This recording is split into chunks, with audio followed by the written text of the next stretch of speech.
할렐루야! 아멘. 오늘도 우리 히즐라이프 처치는 하나님께 최고의 예배를 드리길 소망합니다.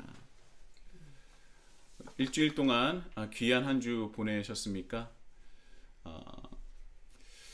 1월부터 12월까지 여러분은 몇 월이 가장 기다려주시고 또 좋아하십니까? 어떤 분은 그럴 거예요. 특히 아이들은 방학이 있는 그 달을 좋아하지 않겠습니까? 여름, 또 휴가를 원하시는 분들은 7월이나 8월을 좋아하실 수도 있고요. 여름이 너무나 덥다고 하신다면 선선한 봄과 가을을 좋아하시는 분도 계실 겁니다. 또 하얀 눈을 좋아하는 그 겨울을 좋아하시는 분도 계시겠죠. 12월이나 1월이나 2월 말이죠. 그런데 저는 개인적으로 5월을 가장 좋아합니다. 5월이라고 하면은 괜히 마음이 설레는 마음이 있어요. 그래서 왜 그럴까라고 한참 고민해 봤더니 아무래도 어렸을 때에 어린이날을 기다렸던 그 마음, 그 설렘이, 그 행복한 마음이 아직까지도 여전히 제 마음속에 잔잔하게 남아있는 것이 아닌가. 그래서 5월을 좋아하는 것이 아닌가라는 생각을 했습니다. 어렸을 때는 어린이날만 생각하면 그냥 기분이 좋아지지 않았습니까? 그런데 또 더해서 결혼기념일도 5월에 있어요. 그래서 저에게 있어서의 5월은 그저 기분이 좋고 설레는 달이기도 합니다. 이 기분 좋은 5월에 여러분과 또 함께 예배 드린다는 것이 저에게는 참 기쁨이며 행복입니다. 하나님께 예배 드리는데 늘 좋죠. 그런데 제가 좋아하는 5월에 또 이 시간에 여러분들과 함께 예배를 드릴 수 있다는 것 자체가 저에게는 참 기쁘다, 참 행복하다라는 생각을 가지게 되었습니다. 근데 무엇보다도 저도 기쁘겠지만 우리가 함께 예배드리는 이 모습을 보시는 하나님께서도 얼마나 기뻐하시지 않겠습니까? 이 기쁨이 저의 기쁨으로 머무는 것이 아니라 우리 공동체의 모든, 우리 교회 구성원 한 분 한 분의 기쁨이 되길 소망합니다.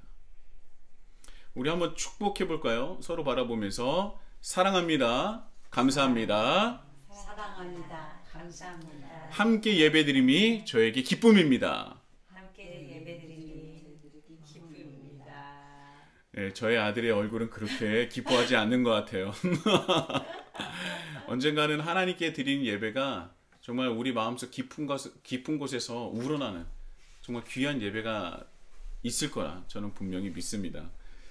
저도 느끼니까 분명히 우리 아들도, 그리고 아직 느끼지 못하는 분들도 하나님께 예배드리는 것이 얼마나 기쁜 일인지, 그것이 얼마나 중요한 일인지를 깨닫는 날이 올 거라고 저는 분명히 믿습니다.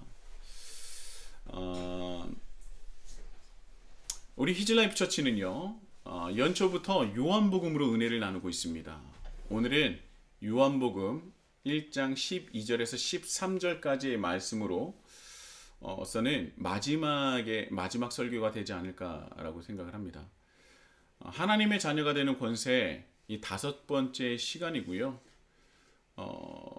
5번째 시간이지만 하나님의 성품을 담는 것을 2번 했기 때문에 오늘은 하나님의 자녀가 되는 권세 4번째인 바로 상속자, 하나님 나라의 상속자가 되는 것으로 여러분들과 은혜를 나누고자 합니다. 그런데 제가 이 말씀을 드리기 전에, 하나님 나라의 상속자가 무엇인지를 알아보기 전에 이 모든 것들, 하나님의 자녀가 되는 권세, 첫 번째, 두 번째, 세 번째, 네 번째가 하나로 다 연결되어 있음을 여러분들은 혹시 아셨습니까? 하나하나 다 그냥 떨어져 있는 것이 아니라 모든 것이 유기적으로 뭉쳐져 있어요. 그 하나도 뺄 수가 없습니다. 하나님의 자녀가 되는 권세 이 4가지는요. 이 김혜곤 교수님께서 말씀하신 이 4가지는 서로 유기적으로 뭉쳐 있고요. 그리고 하나라도 빠질 수가 없는 것입니다. 빠져서도 안 되는 것이죠. 하나님의 자녀가 되는 권세 첫 번째는 무엇이었습니까? 하나님의 자녀가 되는 권세, 즉 하나님의 자녀만이 누리고 경험할 수 있는 그 특권이 무엇입니까? 첫 번째가 무엇이었어요? 하나님의 성품을 닮아가는. 그렇죠. 하나님의 성품을 닮아가는 것입니다. 하나님의 자녀가 되는 권세는요, 아무나 누리고 가질 수 없는 것입니다. 하나님을 믿는 자들만이 누리는 권세인데요. 특히나 요한이 기록한 테크나데우라는 하나님의 자녀가 되는 권세, 이 헬라어는요, 구약에서조차 단 한 번도 사용하지 않았던, 아니 사용하지 못했던 표현이에요. 왜냐하면 이것은 바로 예수님께서 지신 십자가 사역으로 이루신 놀라운 은혜 중에 하나이기 때문입니다. 그러니까 당연히 구약에선 상상조차 하지 못했던 겁니다. 구약에 기록된 어마어마한 믿음의 조상들조차 누리지 못했던 그 권세, 맛보지도 못했던 그 권세를, 그 거룩하고 영광스러운 은혜를 우리는 지금 경험하고 있는 것이죠. 그것이 바로 하나님의 자녀가 되는 권세라는 것입니다. 그 은혜가 우리에게 이미 임했죠. 없는 것이 아닙니다. 우리가 하나님을 믿는다고 진심으로 믿음으로 고백을 할 때 하나님의 자녀가 되는 자격을 우리에게 이미 주셨어요. 권세를 이미 우리에게 주셨다는 겁니다. 거기에 우리는 자부심을 가져야 해요. 이미 임했다. 요한이 테크나데우를 기록하면서 얼마나 감격하며 감사하며 또 기뻐하지 않았겠습니까? 하나님의 자녀가 되는 권세. 이미 우리에게 임한, 우리 이미에게 임한, 구약의 선지자들도 감히 맛보지도 경험하지 못했던 그 하나님의 자녀가 되는 권세가 이미 임했는데, 얼마나 이 테크나데우라는 그 단어를 쓰면서 얼마나 감격하고 얼마나 기뻐하고 감사했겠습니까? 그 감격이 요한이 누렸었던 그 요한복음을 기록하며 그가 누렸었던 그 감격이, 그 기쁨과 감사가 바로 우리의 기쁨과 감사가 되기를 예수님의 이름으로 축복합니다. 그것이 바로 하나님의 자녀가 되는 권세라는 거예요. 우린 여기서 큰 자부심을 가지셔도 됩니다. 요즘에는 부심이라고 얘기를 하는데, 여기에는 부심을 부려도 돼요. 하나님의 자녀가 되는 권세는 이토록 놀랍고 감사하고 정말 경이로운 것입니다. 다시 돌아가서요. 자, 그렇다면 다시 한번 말씀드리는데, 하나님의 자녀가 되는 권세 첫 번째 특권은 바로 하나님의 성품을 담는 것입니다. 그렇다면 요한이 말하는 하나님의 성품은 무엇이었습니까? 바로 사랑이었어요. 그냥 사랑도 아니고 확장성이 있는 사랑이었다라고 말씀을 드렸습니다. 요한일서 4장 8절과 16절의 말씀입니다. 사랑하지 아니하는 자는 하나님을 알지 못하나니 이는 하나님은 사랑이심이라. 자, 이 말씀을 바로 우리는 듣고 알 수 있어. 아, 사랑하지 아니하는 자는 하나님을 알지도 못하는 자구나. 그러니까 내가 사랑을 하지 않는 사람은 하나님을 알지도 못하고 알지도 못하니까 믿지도 못하는 사람이에요. 그러니까 내 안에 사랑이 없다면, 내가 사랑을, 하나님의 성품을 닮은 그 사랑을 우리가 내어주지 못한다면 그 사람은 하나님을 믿는 사람도 아니고 알지도 못하는 사람이라고 분명히 요한이 기록했다는 겁니다. 왜요? 하나님 자체가 사랑이시기 때문에. 16절입니다. 하나님이 우리를 사랑하시는 사랑을 우리가 알고 믿었노니 하나님은 사랑이시라. 사랑 안에 거하는 자는 하나님 안에 거하고 하나님도 그의 안에 거하시느니라. 하나님은 사랑이십니다. 할렐루야. 우리는 이것을 잊지 말아야 돼요. 사랑할 수 있는 이만 사랑한다? 그것은 부족한 사랑일 수 있습니다. 왜냐하면 이 요한일서 4장에서 맨 끝줄로 내려가면요, 형제를 사랑하지 아니하는 자는 하나님을 믿지 아니하는 자다라고 말할 정도로 형제의 사랑에 대해서 정말 열심으로 얘기를 했는데요. 자, 여기서 말하는 형제 사랑은 무엇이냐면, 이때 당시에 이 유대교에서 예수님을 믿는 예수당이라고 하는 불리는 그들, 그리스도인이죠. 그리스도인들을 핍박했어요. 그래서 유대교에서 출교했습니다. 여러분들 잘 아시다시피 유대교와 기독교는 처음부터 분리된 것이 아닙니다. 모두 다 유대교 안에 있었어요. 그리고 예수님도 또 다른 기독교를 만들기를 원하시지 않았습니다. 근데 기독교가 만들어진 이유는 무엇이냐면 유대교인들이 기독교인들을 쫓아냈기 때문에 그래요. 왜냐? 기독교인들이 예수님을 메시아로 인정했고 유대인들을 인정하지 않았기 때문입니다. 그래서 우리는 유대교를 무시할 필요도 없는 거예요. 우리는 예수님께서는요 유대교와 기독교를 나누라고 하신 적이 없습니다. 이 지금 현재 있는 종교가 나뉘게 된 거는 유대교가 기독교를 쫓아냈기 때문에 그런 거예요. 자, 어찌됐든 유대교가 기독교인들을 쫓아내서 출교했습니다.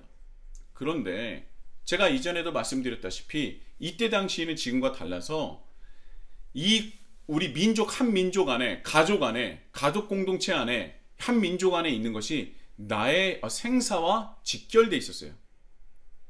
그러니까 내 생업과 직결됐다는 거예요. 내가 여기서 우리 모임에서 그냥 떠나면 다른 모임 가면 되지가 아니라 이 모임에서 떠나면요 내 생업이 단절이 됩니다. 내가 장사를 하더라도요 사줄 사람이 없어요. 물건을 나에게 떼어다 줄 사람도 없어요. 그래서 기독교였던 사람들이, 예수님을 따랐던 사람들이 다시 예수님을 버리고 유대교로 다시 복귀하는 일들이 일어납니다. 정말 많은 사람들이 복귀를 했어요. 그리고 또한 이 로마에서 굉장히 많은 박해가 있었기 때문에 다시 유대교로 돌아가는 사람들이 많았습니다. 근데 여기서 다시 유대교로 복귀했는데 성령님께서 그 마음을 요동치시잖아요. 예수님의 말씀, 예수님께서 하셨던 일들 그들이 부인하지 못하잖아요. 그래서 다시 유대교로 복귀했던 사람들이 다시 기독교로 그 공동체로 돌아가고 싶어서 돌아온 사람들이 있습니다. 그럼 그냥 그들을 받아주면 되잖아요. 근데 여기서 받아주지 못하는 일들이 그 안에 있습니다. 어떤 일이 있냐면 유대교에서 그러는 거예요. 그래, 내가 너를 유대교로 다시 받아줄 수 있는데 유대교로 받아주는 대신에 네 주위에 있는, 그러니까 예수 당원들을 나한테 몇 사람을 말해주면, 밀고 하면 내가 너를 유대교로 받아주겠다 한 거예요. 그러니까 그들은 자기가 살기 위해서 자기와 함께 했었던 신앙생활을 했던 사람들을 몇 사람을 팔아넘깁니다. 그래서 그 사람이 끌려가서 고문을 당하고 종교재판을 받았어요. 그런 일들이 너무나 많다 보니까 이 유대교로 다시 복귀한 사람에 대한 미움과 증오가 컸습니다. 그런데 그런 사람들이 다시 예수님의 공동체로, 기독교로 다시 온다고 하니 아직도 여전히 핍박을 받고 있으나 그 믿음을 지켰었던 사람들이 그 사람을 받아주고 싶겠습니까? 받아주기 싫었겠습니까? 어떻게 했어요? 받아주기 싫었죠. 여기서 엄청난 분란이 일어납니다. 교회 안에. 그런데 야고보도 그렇고 사도 요한도 그렇고 베드로도 그렇고 똑같이 말합니다. 사랑은 허다한 죄를 모두 덮느니라. 형제를 사랑하지 않는 자는 하나님을 알지 못하는 자다. 하나님은 사랑이시기 때문에 받아줘야 된다 라고 하는 거예요. 그러니까 자신을 배신하고 때로는 자기를 그 죽음으로 몰고 갔었던 사람이라 할지라도 하나님은 사랑이시고 우리가 하나님을 믿는 사람이기 때문에 우리가 사랑할 수 있는 사람뿐만 아니라 내가 사랑할 수 없을 것 같은 사람들 또한 사랑하는 것이 믿음이요, 하나님의 자녀요, 하나님의 자녀된 그 권세라는 거예요.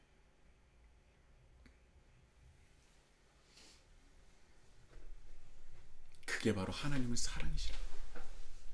왜요? 하나님도 구약을 보면, 그리고 신약을 보면 늘 하나님을 배신하는 이스라엘 백성들을, 하나님의 사람들을 다시 받아주지 않으십니까? 왜 우리는 하나님께서는 받아주셨는데 왜 우리는 다른 사람을 못 받아주는 겁니까? 받아주라는 거예요. 사랑하라는 겁니다.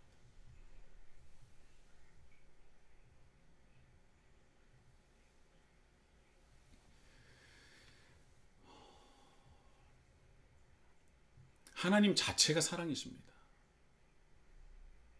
그리고요, 사랑을 간직만 하는 것이 아니라 그것을 적극적으로 표현하시고 나눠주시고 부어주시죠.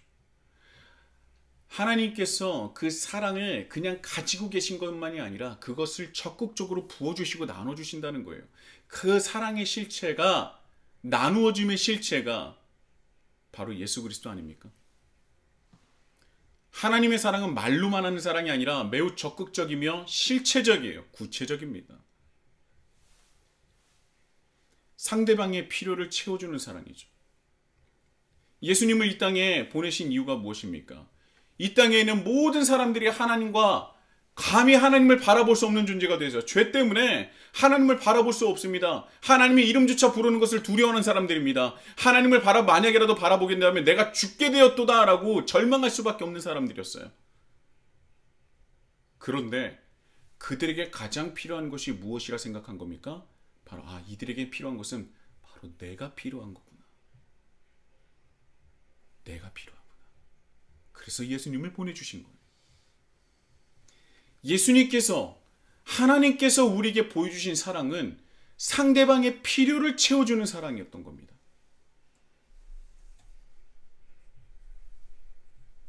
요구하는 사랑이 아니라는 것이죠. 그런데 우리는요, 착각할 때가 있어요. 사랑은 나의 요구를 받아주고 주는 것이 사랑이라고 생각합니다. 사랑이라는 거는 너 나를 사랑해? 그럼 너 나한테 이거 줘봐. 이게 사랑이라고 알고 있어요. 그런데 그거는 사랑이 아닙니다. 하나님께서 우리에게 가르쳐 주신 사랑은, 보여주신 사랑은 주는 사랑이에요. 그 사람의 필요를 채워주는 사랑인 겁니다. 너 사랑하면 증명해봐가 아니라 내가 너를 사랑해. 그래서 내가 증명하는 사랑이 바로 하나님의 사랑이라는 거예요. 어제 제가 한 커플의 결혼식에 다녀왔습니다. 그 커플이 얼마나 서로 사랑하겠습니까? 결혼하는 그날을 얼마나 기다렸겠습니까? 제 운동 PT 선생님이신데 앞으로 우리 교회에서 찬양 인도로 맡아주시겠다라고 말씀도 하신 분이에요.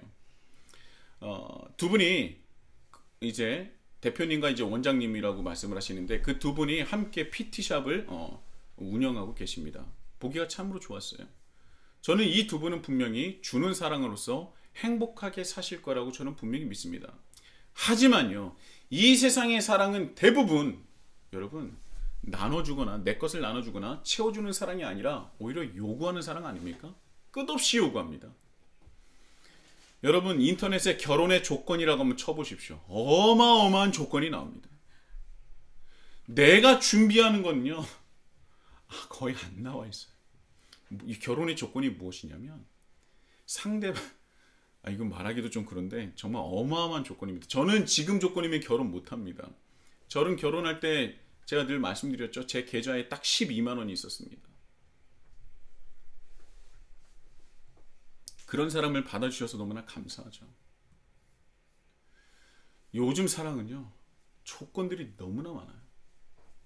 그러니까 내가 너와 결혼하고 사랑하는 조건이 너무나 많다는 겁니다. 이 정도는 줘야지 결혼한다는 거예요. 정말 그것이 하나님을 믿지 않는 사람들은 오케이 그럴 수 있다고 칩시다. 그런데 하나님을 믿는 사람은요 정말 그들이 말하는 믿음만 본다. 이게 정말 맞는 말입니까? 글쎄요. 저는 처음 얘기는 믿음만 있으면 좋겠다라고 얘기하지만 솔직히 얘기하라고 하면요 얼마나 많은 기도 제목들이 달달달달 달라오는지 몰라요. 정말 그것이 사랑이 맞느냐는 거예요. 그렇다고 해서 정말 아무나 결혼하라는 것은 아닙니다. 그러나 내가 사랑이라는 하나님께서 우리에게 알려주시고 가르쳐주시고 보여주신 그 사랑의 정의는 우리가 정확하게 알고 있어야 된다는 것이죠. 요구하는 사랑을 우리에게 가르쳐주신 적이 없습니다. 가르쳐주신 적이 없어요. 그래서 요구하는 사랑으로서 맺어진 커플들은요 얼마 안 가서 깨어져 버립니다. 사랑은 또 기브 앤 테이크도 아니에요. 내가 주는 만큼 받아야 된다 이것도 아닙니다. 다시 한번 말씀드리지만 하나님은 조건 없이 예수님을 우리에게 보내주셨어요.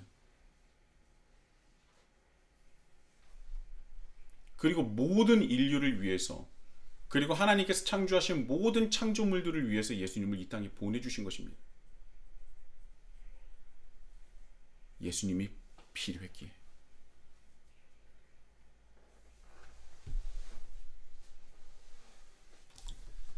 우리 기독교에서 말하는 예수님께서 말씀하시고 가르쳐주시고 보여주신 사랑은 내가 채워주는 사랑입니다. 그것이 바로 하나님의 성품이에요. 기독교의 사랑은 채워주는 사랑이에요. 요구하는 사랑이 아니라는 것입니다. 그래서 우리에게 예수님께서 서로 사랑하라 라고 말씀을 하셨습니다. 그러니까 서로가 서로에게 필요한 것을 채워주라는 거예요. 서로가 서로의 것을 요구하는 것이 아니라 서로가 서로에게 필요한 것들을 채워주라는 겁니다. 그래서 서로 사랑하라는 거예요. 혼자 있으면 채울 수가 없습니다. 둘이 함께하고 셋이 함께하고 넷이 함께해서 그들의 필요를 채워주라는 거예요. 서로. 요구가 아니라 채워주는 것이죠. 무엇이라도 내어주고자 하는 그 사랑이 우리 안에 흘러넘칠 때 그 마음과 마음이 얼마나 기쁨으로 가득 차겠습니까? 채워주는 사랑, 바로 그것이 하나님의 사랑이라는 것을 우리는 잊지 말아야 할 것입니다.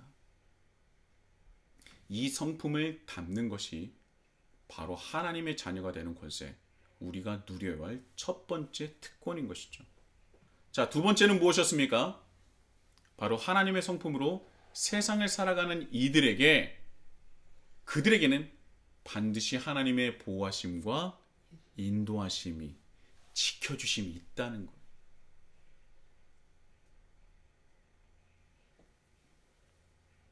여러분, 사랑하는 것이 쉽습니까? 사랑이 제일 어려워요, 여러분. 사랑이 제일 어렵습니다. 나의 것을 남에게 나눠주고 채워주는 것이 어디 쉽습니까? 어려워요. 자녀를 양육하는 것조차 결코 쉽지 않습니다. 왜냐하면 끝없이 채워줘야 하기 때문이죠. 줘도 모자란 것 같아요.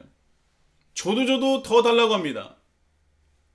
어미를 기다리는 새끼를 한번 생각해 보세요.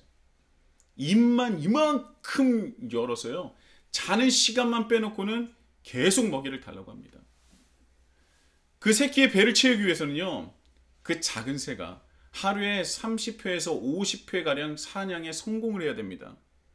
한 번 나가서 사냥에 성공하면 다행이지만 한 번에 성공하지는 못해요. 계속 기다리고 또 보고. 왜냐? 이 벌레들이 나 여기 있어 하고 기다려주지 않습니다. 그들도 살아남기 위해서요, 온갖 방법을 다 사용하지 않습니까? 보호색부터 시작해서 작지만 자기들만의 무기를 다 만들어 놨어요. 그래서요, 그 벌레를 찾아서 헤매는 것도 힘들지만 잡는 것조차 쉽지 않습니다. 그런데 그 일을 적어도 하루에 30번에서 50번을 해야 된다는 거예요. 오늘만 하면 끝납니까? 내일은 입 안 벌려요? 내일도 입 벌려요. 얼마나 입이 큰지 어미새의 얼굴이 다 들어갈 것 같아요. 그 정도로 입을 벌리고 있습니다. 그리고 배부르면 자요. 그리고 자고 일어나면 소화돼서 또 입 벌려요. 줘도 끝이 없습니다. 우리가 살아가는 세상은 어떻습니까? 뉴스만 보더라도 이 세상은요, 언제라도 무너질 것 같지 않습니까?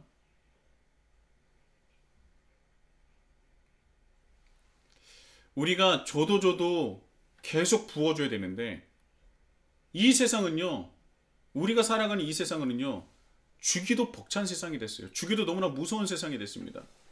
주는 것조차 어려운 세상이 됐다는 거예요. 이 세상이 뉴스만 한번 보십시오. 이 세상은 언제고 망해도 그냥 금방 망할 것 같아요. 우리 자녀들이 이렇게 살아있는데 너무나 걱정이 됩니다. 각종 강력범죄가 넘쳐나고 있고요. 수많은 사건 사고들이 날마다 일어납니다. 낮이고 밤이고 무섭습니다. 사람도 무서운데 요즘은 자연재해도 무섭죠. 이 자연재해는 우리 인간이 지은 죄가 대부분이겠지만 또 자연재해뿐만입니까? 경제, 정치 다 엉망이에요. 제가 이 설교를 준비하면서 작지만 건실한 기업의 대표님을 제가 일할 때 만났었는데 그분의 그 나지막한 그 탄식이 기억나는 거예요. 요즘은 어떠세요? 라고 하는 그 말에 그 대표님이 이렇게 말씀하셨어요. 팀장님, 지금은 생존만 해도 성공하는 시대입니다. 그냥 살아남는 것, 그러니까 내가 성공하는 것이 정말 진정한 승리이자 성공하는 것이 아니라 그냥 살아남는 것 자체가 성공인 세상이 되었다는 거예요. 그만큼 살아남기조차가 어렵다는 거죠. 생존 자체가 어렵고 힘든 시기라는 것입니다. 이런 세상에서 우리가 어떻게 자녀들과 함께 살아갈 수 있겠습니까? 하나님의 보호하심과 인도하심, 지켜주심이 없다면 불가능한 거예요. 그래서 우리는 하나님 앞에 날마다 감사할 수밖에 없는 겁니다. 범사에 감사하라는 그 말씀이 괜히 있는 것이 아닙니다. 우리가 오늘도 살아서 숨 쉴 수 있는 것 자체가 얼마나 감사한 일인지 몰라요. 여러분 한번 아파 보세요.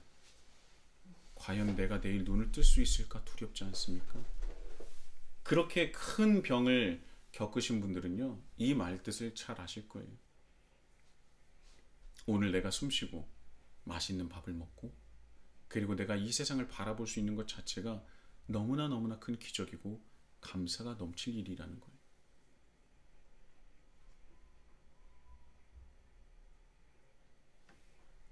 하나님이 우리와 함께 계시는 줄 믿습니다.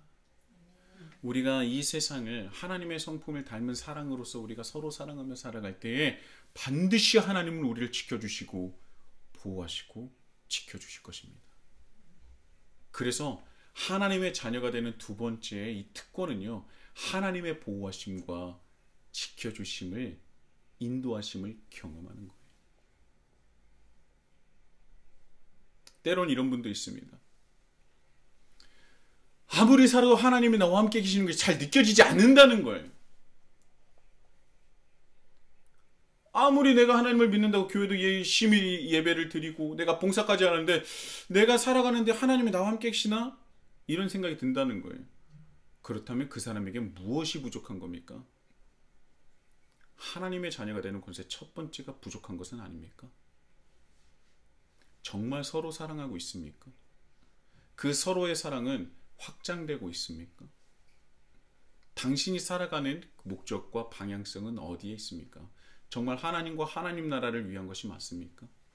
그것을 돌아볼 때에 우리는 다시 방향성을 잡고 우리가 다시금 고쳐서 하나님의 자녀가 되는 권세 첫 번째를 우리가 움켜쥐고 그것을 위해서 살아가고 정말 서로 사랑할 때 반드시 하나님은 우리를 인도하시고 보호하시고 지켜주신다는 겁니다.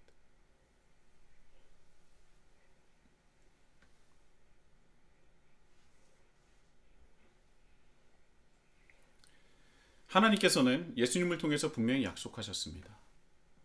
그러므로 너희는 가서 모든 민족을 제자로 삼아 아버지와 아들과 성령의 이름으로 세례를 베풀고 내가 너희에게 분부한 모든 것을 가르쳐 지키게 하라.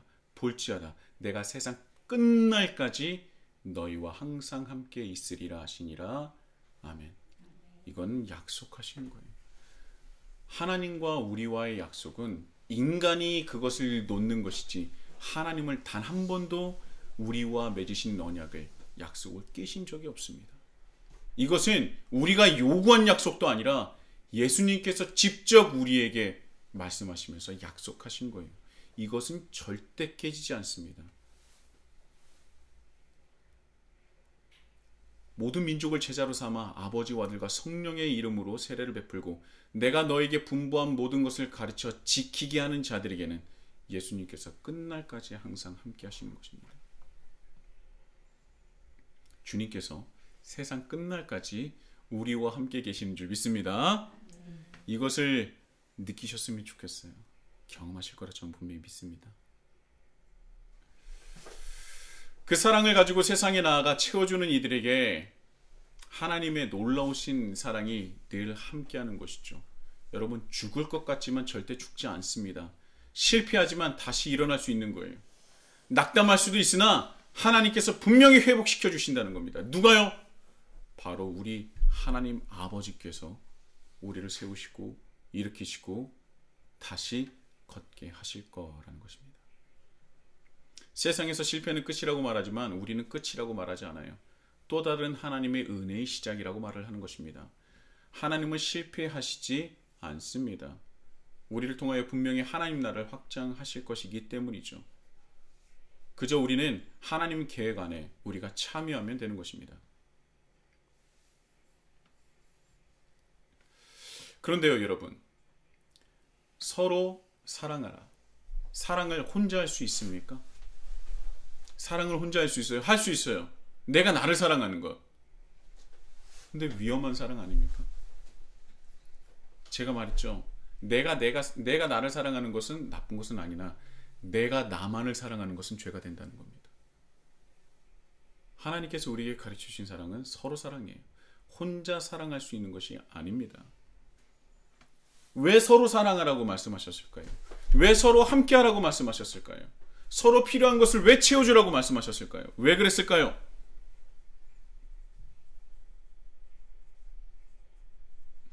사람은 혼자 살 수 없고 모든 일을 사람이 혼자 감당할 수 없기 때문에 그래요.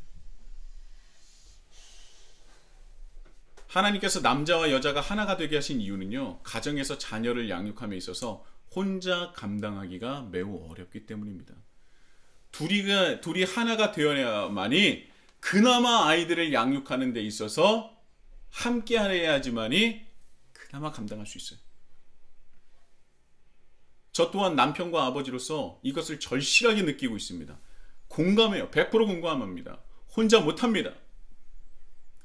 혼자 감당한다? 이건 정말 힘든 거예요. 말도 안 되는 겁니다. 상상하기도 싫어요.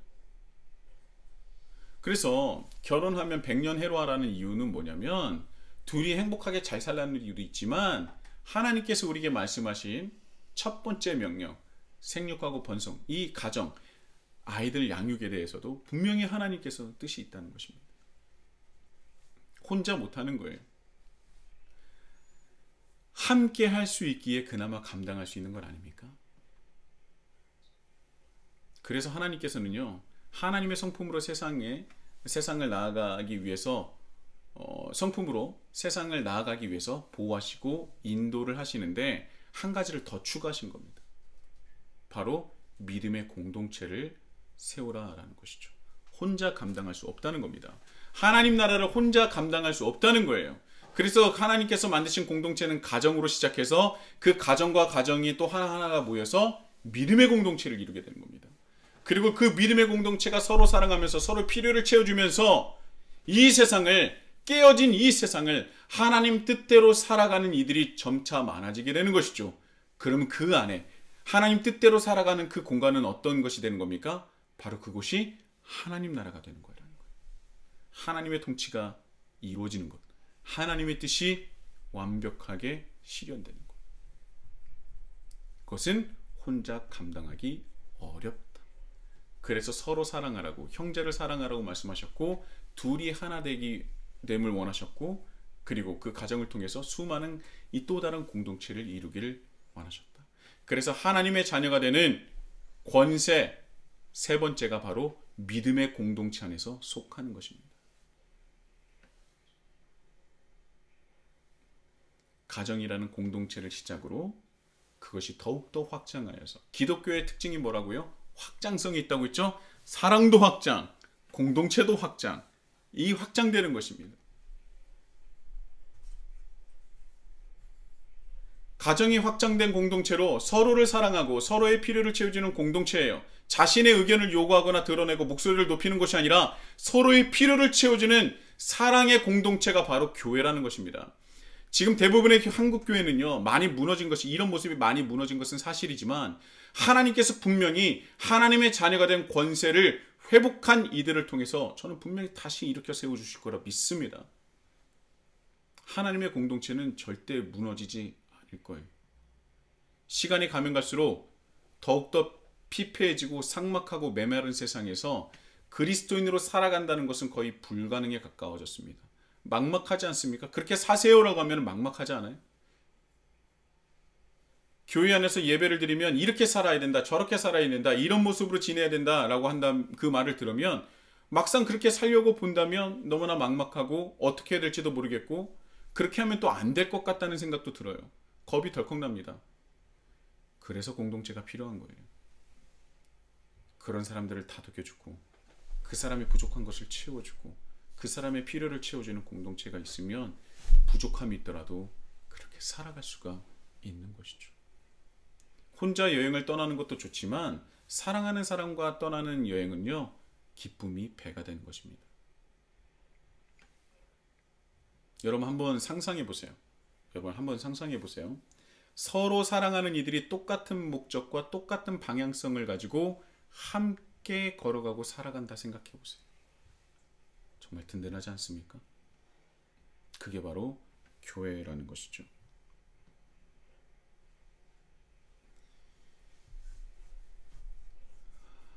저는 우리 교회가 앞으로의 모습이 더 기대가 되고요. 더욱더 성장하고 기뻐질 거라 저는 분명히 믿습니다.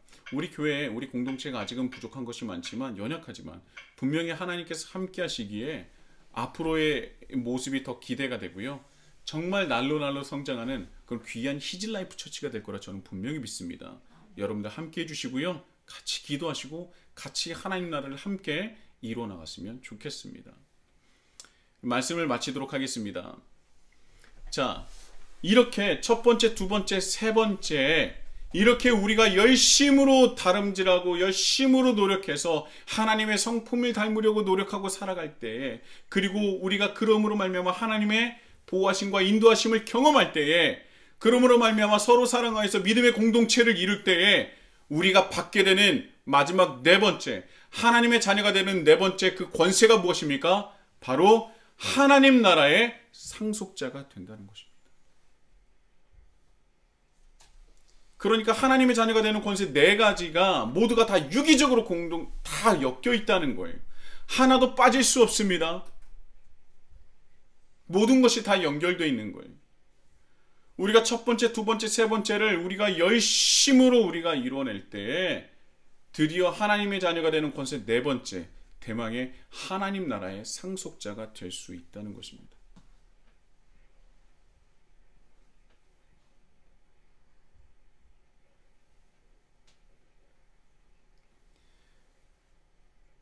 그냥 거저되는 것이 아니에요. 하나님의 자녀가 되는 자격을 우리에게 예수 그리스도의 십자가로 말미암아 거저 주셨습니다. 자격을 우리에게 부여해 주신 거예요. 거저 주신 것입니다. 우리가 어떤 신분이나 우리의 자격이나 능력이 있어서 된 것이 아니라 전적인 하나님의 은혜로, 예수 그리스도의 십자가의 은혜로서 하나님의 자녀가 되는 자격을 우리에게 주신 것입니다. 자격을 받았다고 해서 모든 것이 끝이 아니라는 거예요. 그 권세, 그 특권을 누리며 살아가야 한다는 것입니다. 그래야 하나님 나라의 상속자가 된다는 것이죠.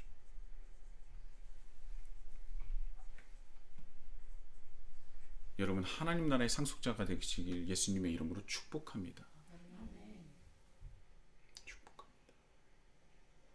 첫 번째, 하나님의 성품을 담는 것. 두 번째, 하나님의 보호하심을 경험하는 것. 세 번째, 믿음의 공동체에 속하는 것. 네 번째, 하나님 나라의 상속자가 되는 것. 여러분, 이것을 잊지 마십시오. 우리는 이것을 절대 놓치면 안 됩니다. 하나님 나라의 진정한 상속자가 되시기 위해서 하나님의 자녀가 되는 권세를 품고 누리시는 우리 히즐라이프 처치가 되시길 예수님의 이름으로 축복합니다.